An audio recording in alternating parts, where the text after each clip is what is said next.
Creatine supplement करने के बाद एक 18 साल के लड़के में किडनी इश्यूज पाया गया है और वो हॉस्पिटलाइज्ड भी हो गया है। लेकिन जब 30 दिनों तक क्रिएटिन यूज़ करने के बाद मुझे क्रिएटिन के कुछ अमेजिंग बेनिफिट्स और कुछ साइड इफ़ेक्ट्स जानने को मिला है। तो क्रिएटिन कैसे हमारा परफॉर्मेंस बूस्ट करता है और क्या क्रिएटिन के साइड इफ़ेक्ट्स हैं? क्या क्रिएटिन लेने से हमें किडनी इश्यूज होता है? क्या क्रिएटिन लेने से हमें डाइजेशन में कोई प्रॉब्लम आता है? वीडियो में बने रहो, आपको सब कुछ पता चल जाएगा। तो सबसे पहले हम ये जान लेते हैं कि क्रिएटिन होता क्या है। क्रिएटिन एक नेचुरली ऑकरिंग सब्सटेंस है जो हमारे बॉडी में नेचुरली प्रोड्यूस होता है। ये कोई अननेचुरल सब्सटेंस नहीं है। क्रिएटिन रेड मीट और सी फूड्स में पाया जाता है। अभी मैं आपको 3 मज़ेदार क्रिएटिन के बेनिफिट्स बताने जा रहा हूँ, लेकिन अगर आप इस वीडियो को कंप्लीट नहीं देख सकते तो यहाँ पे ही इस वीडियो को छोड़ दो, क्योंकि आधा अधूरा ज्ञान बहुत भयंकर। Benefit number 1, muscle gain. Creatine लेने के बाद हमारा बॉडी बहुत जल्दी साइज गेन करता है। लेकिन क्या आपने कभी ऐसा सोचा है कि क्रिएटिन लेने के बाद हमारा बॉडी इतनी जल्दी साइज गेन क्यों करता है? इसका कारण है वाटर रिटेंशन। क्रिएटिन हमारे मसल्स के अंदर वाटर को होल्ड कर देता है, जिससे हम मस्कुलर लगते हैं, हमारे मसल्स ज़्यादा फुलर दिखते हैं और हमारे मसल्स हाइड्रेटेड रहते हैं। और यही गेम चेंजर है, क्योंकि जब हमारे मसल्स हाइड्रेटेड रहते हैं तब नंबर 1 हमारा मसल रिकवरी फास्ट होता है, हमें जिम में स्ट्रेंथ ज़्यादा मिलता है, और जब जिम में हमारा स्ट्रेंथ इंक्रीज़ होगा तब ऑटोमेटिकली मसल मास भी इंक्रीज़ होगा।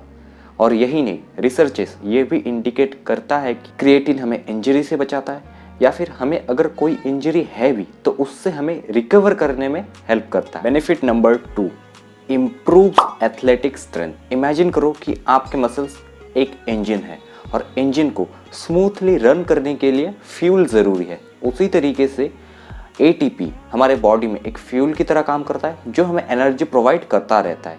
लेकिन इंटेंस वर्कआउट के दौरान एटीपी हमारे बॉडी से बहुत जल्दी यूज्ड अप हो जाता है, और एटीपी को रिफिल करने के लिए हमारा बॉडी कार्ब्स और फॉस्फोक्रिएटिन पे डिपेंड होता है। फॉस्फोक्रिएटिन एक एनर्जी का क्विक बर्स्ट प्रोवाइड करता है और कार्ब्स उस एनर्जी को ज़्यादा देर तक सस्टेन करता है। तो जब हम क्रिएटिन कंज्यूम करते हैं हमारे बॉडी में एटीपी सप्लाई इंक्रीज़ हो जाता है, जिससे हमें जिम में ज़्यादा स्ट्रेंथ मिलता है। और जिम में जब हमें ज़्यादा स्ट्रेंथ मिलेगा तब हैवी वेट लेके ट्रेन करने का मज़ा ही कुछ अलग है, और तब हम प्रोग्रेसिव ओवरलोड भी कर देंगे। और प्रोग्रेसिव ओवरलोड बहुत ज़रूरी है मसल गेन करने के लिए। Benefit number 3, improves brain function. Imagine करो कि आपका ब्रेन एक कंप्यूटर है और कंप्यूटर स्मूथली तभी रन करेगा जब उसे एनर्जी मिलेगा। उसी तरीके से हमारा ब्रेन अच्छे से तभी काम करेगा जब उसे एनर्जी मिलेगा। 95% क्रिएटिन हमारे बॉडी में स्टोर होता है और 5% क्रिएटिन हमारे ब्रेन में। ये जो 5% क्रिएटिन है यही हमारे ब्रेन सेल्स को एनर्जी प्रोवाइड करता है। तो जब हम कोई ज़रूरी काम करते हैं, जैसे कोई फ़ोन नंबर याद रखना या फिर कोई प्रॉब्लम सॉल्व करना, तब क्रिएटिन हमारे ब्रेन को एनर्जी प्रोवाइड करता है, जिससे हम उस काम को अच्छे तरीके से कर पाते हैं, हम बेटर सोच पाते हैं, हम ज़्यादा फोकस्ड रह पाते हैं। एक रिसर्च हुआ था जिसमें यह पाया गया है कि वेजिटेरियंस ने जब क्रिएटिन कंज्यूम किया है तब उनके मेमोरी और इंटेलिजेंस में 20 to 50% का इम्प्रूवमेंट देखने को मिला है। वेजिटेरियंस में क्रिएटिन कम ही पाया जाता है, तो अगर वेजिटेरियंस क्रिएटिन कंज्यूम करते हैं तब उनमें ज़्यादा इम्प्रूवमेंट देखने को मिल सकता है, both physically and mentally. Creatine का 3 मेजर बेनिफिट्स मैंने आपको बता दिया है, लेकिन कुछ बातें हैं जो लोगों को डरा देता है। अभी हम बात करने वाले क्रिएटिन के साइड इफ़ेक्ट्स के बारे में। यहाँ पे एक रिसर्च पेपर है नेशनल लाइब्रेरी ऑफ मेडिसिन की तरफ से, जिसमें ये बताया गया है कि क्रिएटिन कंज्यूम करने के बाद हेल्दी इंडिविजुअल्स में गैस्ट्रोइंटेस्टाइनल इशू और मसल क्रैम्प्स का इशू पाया गया है। लेकिन जैसा लास्ट में लिखा है, इसके इफ़ेक्ट्स एनेक्डोटल है, मतलब ये सही नहीं भी हो सकता है और ये अनसाइंटिफिक है, और इससे आपको डरने का कोई ज़रूरत नहीं है।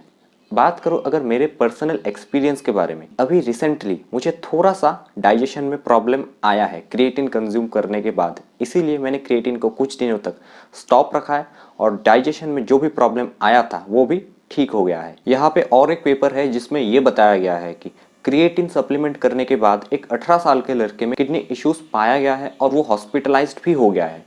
लेकिन जब उसने क्रिएटिन सप्लीमेंट करना बंद किया, फॉर्चुनेटली 24 दिनों के बाद वो ठीक हो गया है। तो इससे भी आपको डरने का कोई ज़रूरत नहीं है, क्योंकि ये सिर्फ एक केस स्टडी है जो एक सिंगल पर्सन के ऊपर हुआ था। ये कोई रिसर्च पेपर नहीं है। और हो सकता है कि जो वो लड़का क्रिएटिन कंज्यूम कर रहा था वो क्रिएटिन थर्ड क्वालिटी का क्रिएटिन हो, उसका क्वालिटी एकदम बेकार हो, उसमें कोई बैंड सब्सटेंसेस एडेड हो। तो अगर आप क्रिएटिन परचेस करने का सोच रहे हो, आप किसी ट्रस्टेड इंसान से या फिर किसी ट्रस्टेड ब्रांड से ही क्रिएटिन को परचेस करो। और क्रिएटिन परचेस करने से पहले आप उसका लैब टेस्ट रिपोर्ट भी चेक कर लो। लैब टेस्ट रिपोर्ट के वीडियोस आपको यूट्यूब पे ही मिल जाएंगे। तो थोड़े से साइड इफेक्ट्स सुन के आप शायद डर ही गए होंगे, लेकिन जो भी पेपर मैंने आपको अभी थोड़े टाइम पहले दिखाया था, जिसमें मैंने गैस्ट्रो इंटेस्टाइनल इशू और एक लड़के के बारे में बताया था जिससे किडनी इश्यूज हो गया है, इससे आपको डरने का कोई भी ज़रूरत नहीं है, क्योंकि वो कोई रिसर्च पेपर नहीं था, वो सिर्फ एक सिंगल केस स्टडी था।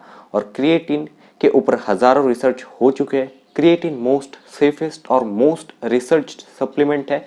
ये आप सेफली कंज्यूम कर सकते हो, इससे आपको कोई भी साइड इफ़ेक्ट्स नहीं होगा। लेकिन अगर आपको कोई भी किडनी इश्यूज है तो आप आपके डॉक्टर से कंसल्ट कर लो, फिर ही आप क्रिएटिन को कंज्यूम करो। कुछ ही दिनों में मैं क्रिएटिन के ऊपर और एक वीडियो लाऊंगा जिसमें मैं डिटेल में मेरा पर्सनल एक्सपीरियंस शेयर करूंगा कि मैंने कितना केजी वेट गेन किया और कैसा मैंने प्रोग्रेस किया है। तो मेक श्योर आप हमारे चैनल को अभी सब्सक्राइब कर दो और बेल आइकन को प्रेस करना मत भूलना उस वीडियो का नोटिफिकेशन पाने के लिए। वीडियो में बने रहने के लिए बहुत बहुत धन्यवाद।